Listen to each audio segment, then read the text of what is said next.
So So talk to me. this was interesting.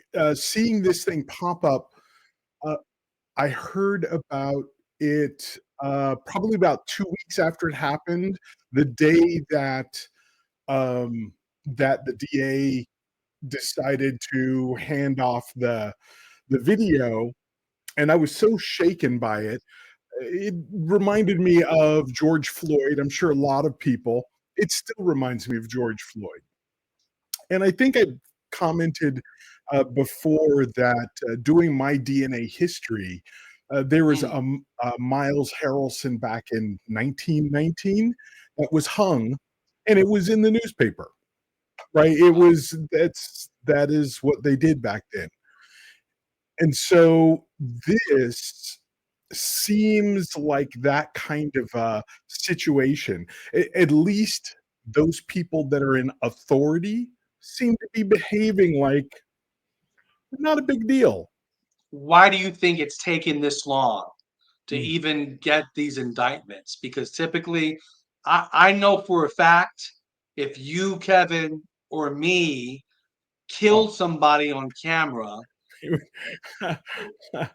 we would not even be able to get home in time. We, true, we would be in true. cuffs. They So would why do have you stopped think? us long. Yeah. I wouldn't have had Christmas, New Year's, uh, Valentine's Day. I wouldn't have any of these times with my family as these correctional officers. I use that word loosely.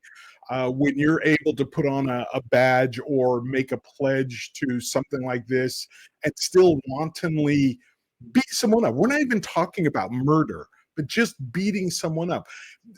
If I am mistaken, they're supposed to protect me from myself, from society. No one said that they were going, no one said that I had to be protected from them, from COs that I see every day coming through. Now, I've never been in jail, so I don't have that experience. That's why listening to Duty Ron and having some of these amazing people that have gotten out, that have spent a lot of time. But my theory is that this is something I'm a man of process. That's most of what I do is process. And so in order for this to have maintained, right, on March the 9th, it'll be 90 days. In order for this kind of situation to be blocked, we have the media that's working for it. We have the local government. We have obviously the correctional facilities. We have people, I know that I've written letters to my congressperson saying, what's going on? This is wanton, which is why I then said this is like a lynching. This is Mm. the purpose for a lynching is to cause fear in the people to keep them from behaving a certain way. And I think you mentioned earlier in a video that you believe this is kind of what's going on. So why is this happening? I think there's something deeper. Right now, I said the thought experiment I had is that what if we actually were in a war zone and we were in captivity? Mm. All of this makes sense. If I was a prisoner of war, not even in a jail, but if I was in a prisoner of war and I got captured and put in jail, I could expect these kind of things to happen. But I wouldn't expect to have survived it. But Yeah. that's not supposed to be America. Yeah, also, Kevin, even with prisoners of war, there's supposed to be, I'm trying to find the right word, but like a code of conduct for handling prisoners, right? There's something called the Right. Geneva Convention that dictates how you handle prisoners of war. When you And choose this, to recognize it, yes. yes, yeah, and this would not, fly under that, right? So I believe that. So if we were to follow the dead bodies, if Yeah. JB has done an amazing job with his recording for freelance, if we follow, the body bags, if we follow the money, and if we follow anybody who would have to have signed off on this or ignore it, there's a chain of command happening here. Nobody mentions that. Nobody mentions, right? They go, those officers that were there. There were even some other, what is it, sergeants, or I think one of them was recognized as sort of the head of the beatdown squad. Yeah, Trombley. But they answer to someone. Where are they? I mean, we don't hear their name. Something I learned when I was young and I was learning things in scripture is when they brought the woman before Christ to say, she's an adulteress, she should be stoned. He said something very simple. Where's the other one? There's only one person here. There takes two to create that. But that's not what he said. He says, who are you without sin? Cast the first stone. And so from the older to the younger, they dropped their stones and they walked away. What's happening here is something, I think, it's systemic, it's deep. It's happened for so long that people feel the inability to worry about what's going to happen to them. If I thought I was going to go to jail, behaviors would change.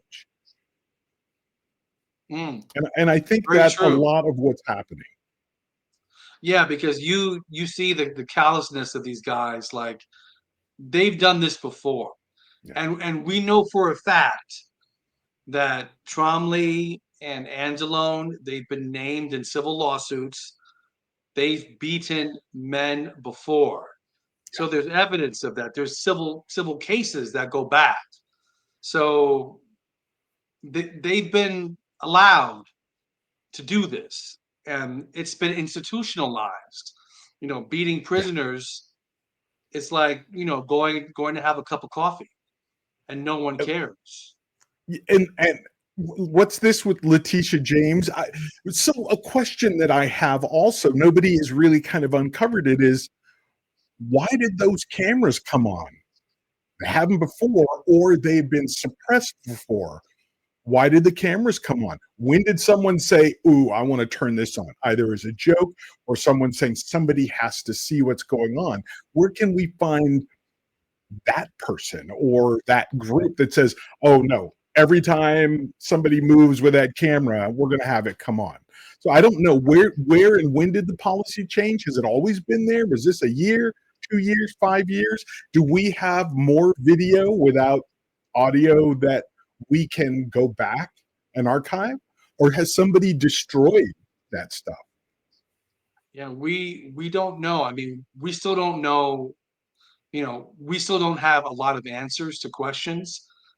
In terms of what happened to Mr. Brooks prior to being transferred. There was testimony that was given that he had an altercation with an inmate at Mohawk Correctional. We do know that, but there's still a lot of stuff, a lot of answers that we don't have.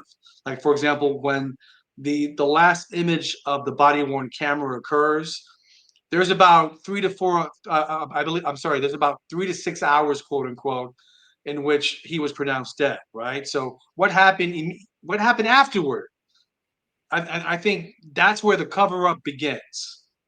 That's where you see people scrambling and scraping, trying to figure out what to do, what to write. Aunt even said, because she's an EMT, that you have to, by law, if somebody's in that state, you have to call 911, and they didn't.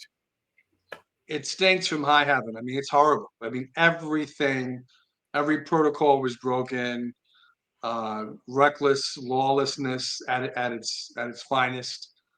And what people are saying is that those cameras that went on, it was inadvertent. Like, they did not know those cameras were on that standby mode. That's obvious. Would you do that on camera, knowing what could happen? Right? Who in this audience, the 20 folks that are here, would do something like they did, knowing that the camera's on? And imagine what we would hear if the audio was on. There's one point in what's his name, JB, I forget his last name, in his video. Nicholas. Yes, thank you. In his video where they show Robert Brooks being held against the wall in the corner there. It's at that point I had this I watched too many movies. I was watching what is the one with the witch? The wish I could remember it. It's the something witch where at the very end they just show this girl standing in the corner with a head kind of tilted down. She was kind of floating. Yeah. That was the very first thing that came to my when I saw this image is, oh, that person's dead. They're not even alive. And that was in that video. That was before they put him back on that table and then allowed the EMT or the person to come in and had to do a what do you call that? Where they have to start the heart. Defibrillation. They Yes, had the defibrillators. Yeah. I can't even say it. The defibrillation unit. They tried getting, and then the cameras cut, or at least the footage that he showed on that cut at that point. And I thought to myself, there was nothing.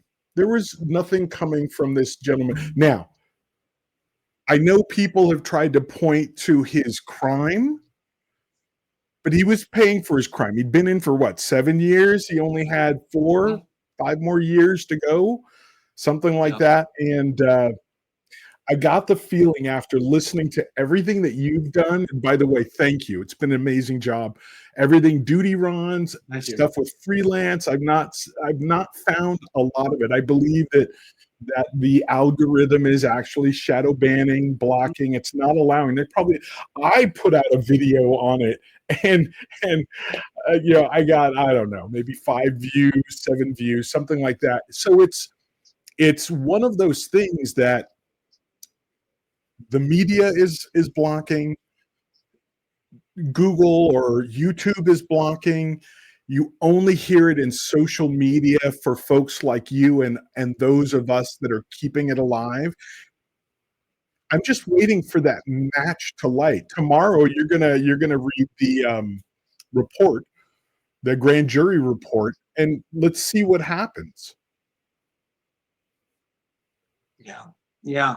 No, I think basically when we opened up, I mentioned that this is giving me a whole lot of anxiety and stress and anger, right? Because I'm just afraid that they'll undercharge these gentlemen. If they charge them at all.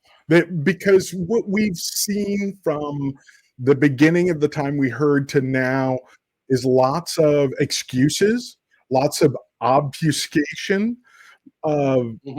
Usually, I mean, maybe I watch too many movies or watch too many TV shows.